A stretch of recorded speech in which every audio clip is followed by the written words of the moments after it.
This is Second Cutting, the story about land, people, animals, and how they all work together. My name is Amelia Cronin. I'm here in Laurelville, Louisiana with Dr. Shannon Gonsoulin. So, what's one thing that you learned not to rush on a ranch?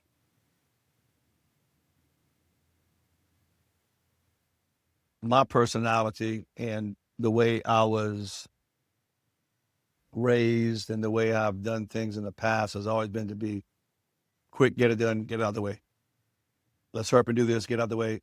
A checklist, right? In my mental mind, I'm a check off, do this, do that, do that. But I got to do it and finish it. I can't do it and let it linger and then start another project. That takes a lot because whenever you come into the farming side, you can't rush a lot of things. You got to wait. Like maybe playing golf, which I played golf twice in my life.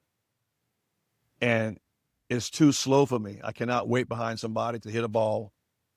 That's not my wiring.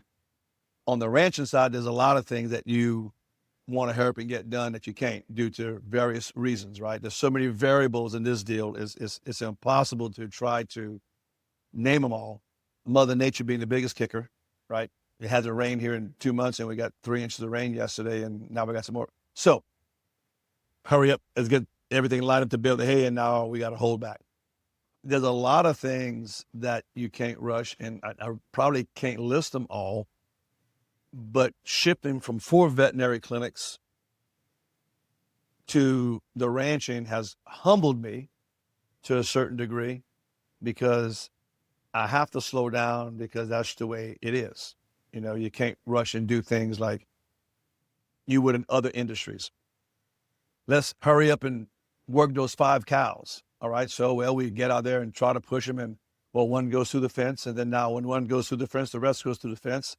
And now they broke the fence. So now we got to fix the fence. And a 10-minute thing in my mind is now an all-day process of working 5 cows, fixing fences, going catch them on another pasture, just continue. So when the ranching side has a lot of variables, a lot of moving parts that aren't structured like I was used to in the veterinary world about having appointments lined up, doing things very, very symmetrical, a lot of symmetry. This thing doesn't, ranching and farming doesn't fit that mold, I'm afraid. It's interesting that you talked about nature as offering these variables that are asymmetric, right? Like Yeah. that, I mean, there's a randomness out there. There's so many things that you can't predict and you can't control. If you plant a seed, that's what you do is you watch it grow, but making sure that it has water and sunlight and everything, that's pretty much your job. Right. And so, yeah, watching grass grow is hard work, right?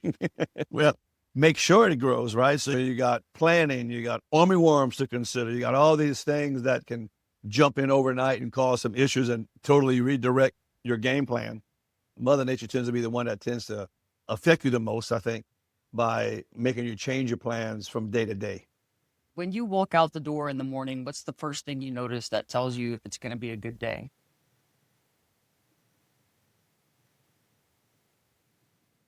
I don't know. Sometimes you walk out the door and it's pouring rain and it's still a good day. Sometimes you walk out, like today's beautiful, it's 45 degrees this morning. The wind's picked up. We finally wearing jackets, you know. Walk out the door. First thing I see is my 2 Great Pyrenees wagging their tails at me. Most of the time, every morning, they're there greeting me. It's going to be a good day. Yeah. Normally I have a game plan. You know, what I'm going to do today, right? Again, that goes back to my veterinary world. Okay, I'm going to do this, this, this, and this today. And that's what I'm thinking I'm going to do at 8 o'clock in the morning. Seldom does it get done. Sometimes it does. I always said that a good day, you know, bad day, hunting or fishing is better than a good day at work. You know, that was kind of always a saying I would say because you don't have the things that stress you out at work. And now that we are on the ranching on a full-time basis, I would say that maybe a bad day ranching is better than a good day at work. So I don't know. I think that's some good local wisdom. You make the day good or bad, depending on how you handle the variables. You can be mad that it's raining. You can be mad the track has a flat. You can be mad that the hydraulic hose busted. You can be mad that the cows went through the fences. Or you can just say, hey, you know what? That's just part of the deal that we signed up for, you know, Yeah. empty or half full. If you wait long enough, usually there's a pretty good punchline when nature's telling you. Yeah. You know, say it's what you make of it, right? You can either be mad that things go wrong, or you can just say, you know what, because I have a bad temper. So and my kids always seem to point it out to me, and they're right. So I try to not let things get to me like they used to. Just realize that you worry about the things you can change and don't worry about the things you can't change. I can fix the flat. I can't change that they got a flat, but I can fix the flat. You know, can't change the weather, but hey, thankful we got rain. You know, so got to look at the bright side of things a lot of times, and that kind of turns you around a little bit. What's the hardest thing for you to stay patient about? That's back to my personality. When I expect something to go right and it doesn't, I normally have a pretty good thought process on doing things. I got to kind of lay it out in my head how it's going to happen and how it's going to finish and how I'm going to go on to my next task. And then when something doesn't, so back to the cows running through the fence, right? You know, hey, let's quickly palpate these 5 cows. Okay, great, let's go get them up.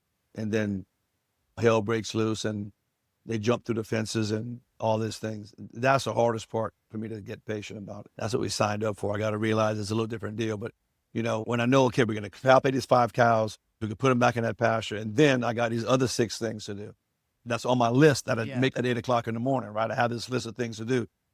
And then, you know, at 10 o'clock in the morning, we're trying to catch these cows, and it ends up being not till 3 o'clock in the afternoon. That's what I need the most patience on. Slow my roll, I guess that's a new term.